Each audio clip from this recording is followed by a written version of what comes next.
Welcome to the 5th episode of Piloto Doer Stories. My name is Sofia Stolberg, and today I have the privilege of introducing to you yet another Piloto member, Auralis Herrero-Lugo from Retazo. Welcome, Auralis. Hi. Thank you for being on our program today. Of course, I'm happy to.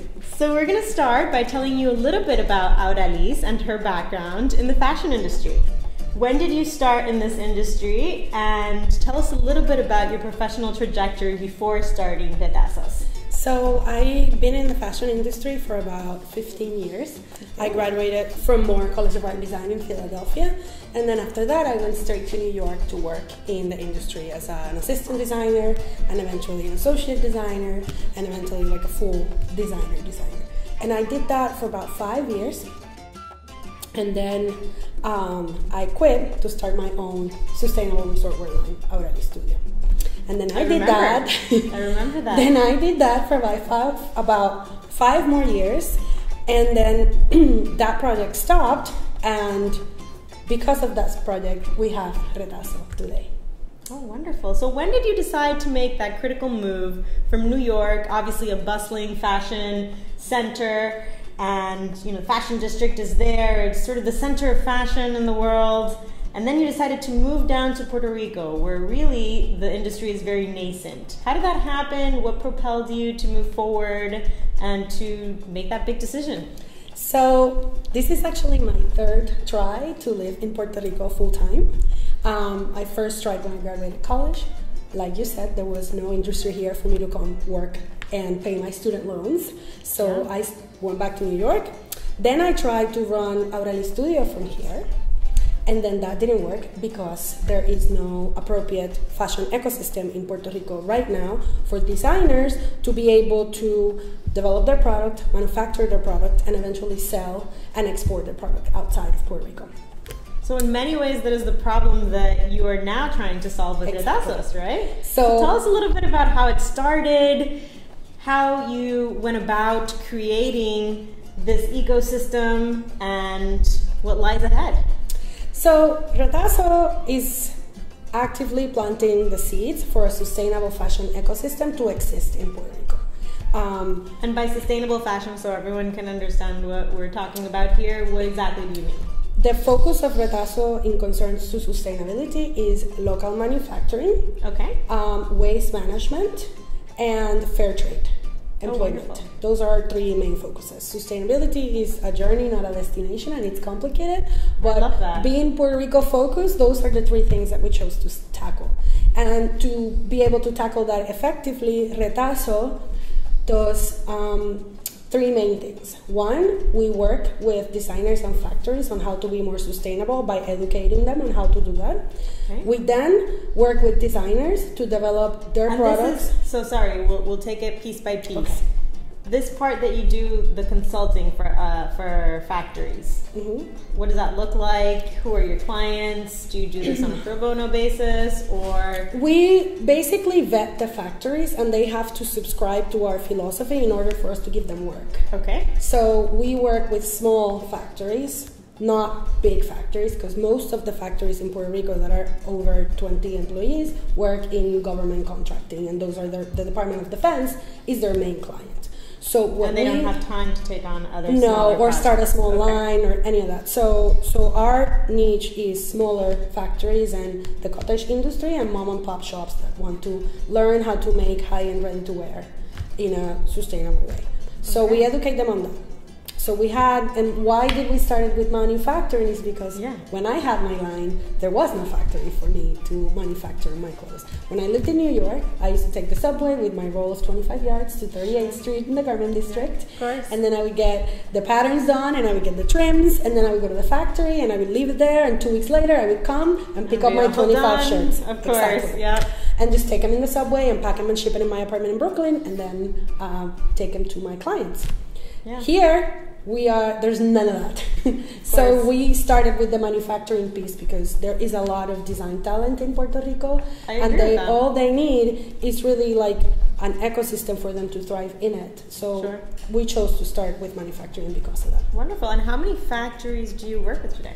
Right now, we've assessed and we've seen through the years. I've seen and trained. Through the years, we've seen like 25 factories, but that's a lot, factories that have actually been interested and willing to work with us. We right now have one small one in Naguabo and Juncos, and then we work with other seamstresses and pattern makers in the east side of the island. Okay, great. So that's the first pillar, manufacturing. What else do we do at Retazo? So after we have that pillar sort of organized, then we move on to working with designers to help them develop their products sustainably. And we do that by teaching them how to source sustainable materials, how to improve the yields and the consumption, and what to do with their waste, and how to assess their business models so that they are more sustainable and resilient, not only environmentally, but economically too. So talk to me a little bit about sourcing.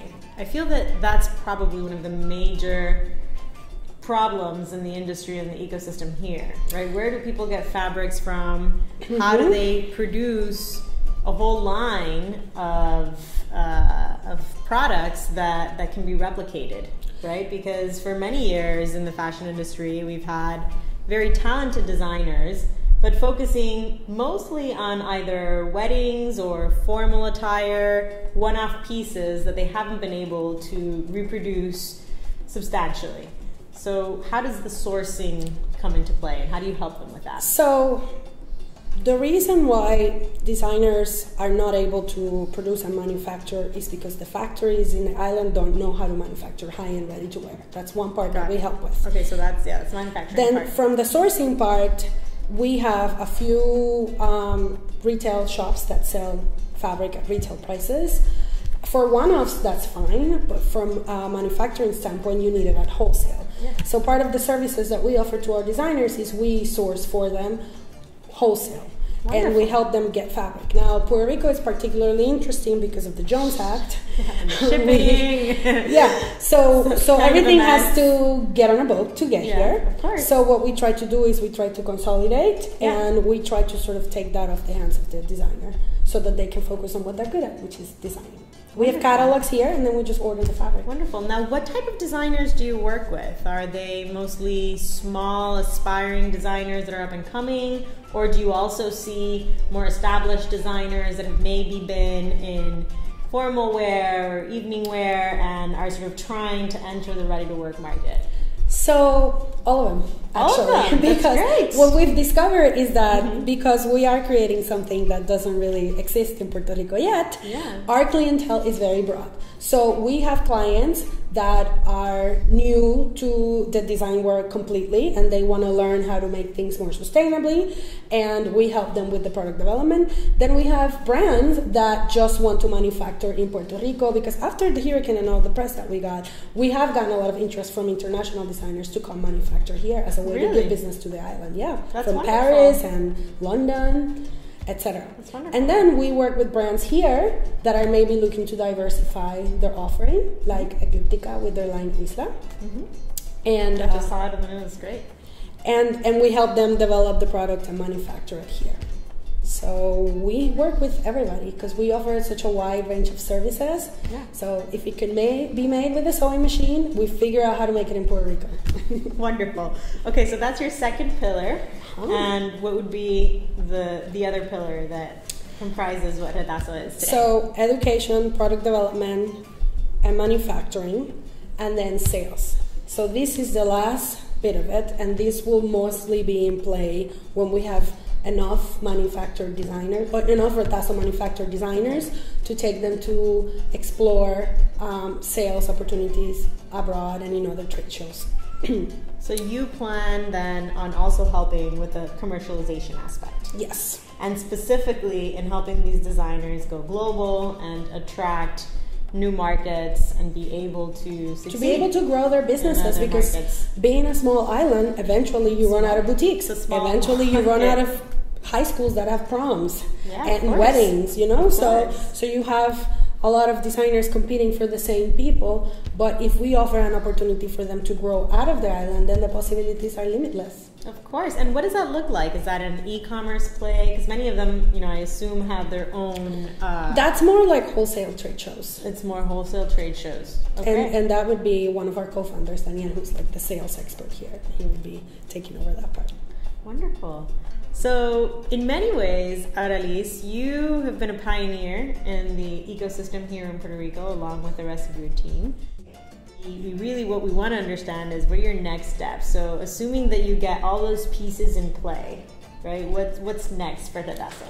To go circular. So the next and the big play here is we want our designers and our business to participate of the circular economy. So we want to be able for our designers to come, develop, manufacture, and then help them source so everything goes back in the loop. And we are sort of starting that with where we're at, which is our first Retazo Moda Lab. We have two. There's one in Ponce that we're also opening soon. And this is going to be the place, because another part of the puzzle is that there really, other than the schools that teach fashion, there really was no place for designers to come and develop product. Because from sketch to market, there are hundred steps in between that a lot of them, because they've never done it, they don't know what those steps are. And because the industry doesn't really have that here, our expertise, our team, which is a team that has worked outside of Puerto Rico, and it's all Puerto Ricans that have moved back to Puerto Rico, we come with that knowledge, and we just want to spread the word. Wonderful. Well, thank you very much, Auralis, for being with us today. Where can people find you? Where can people find the products that are made by Retazo manufacturing partners? Tell them where they can go to learn more about what you do personally, and also where to shop for the products that you guys make. So if you're interested in our services, you can go to www.retazo.co and you will find every information that you need there. If you're looking for some of the designers we manufacture, we haven't put them on our website yet, it's coming, but you can go to eclipticaisla.com, you can also go to isleñas.com, you can also go to notpredictable.com and shopluca.com. Those are our three major brands. So we've helped a lot of brands that are local brands to Puerto Rico, and that's sort of our focus now, because it's our pilot year. We've only been in business since 2017. Well, it seems like you've done a lot. 2017. More like beginning of 2018. And you can go to our website and all the information will be there. And if you have any questions and you want to write to us, you can write to hola@retazo.co. Okay, you heard from Auralis Herrero-Lugo, and their website again is retazo.co, so make sure to look them up, support their designers and the local manufacturing and fashion industry here on the island, and stay tuned for our next Piloto Doer story. Thank you. Bye.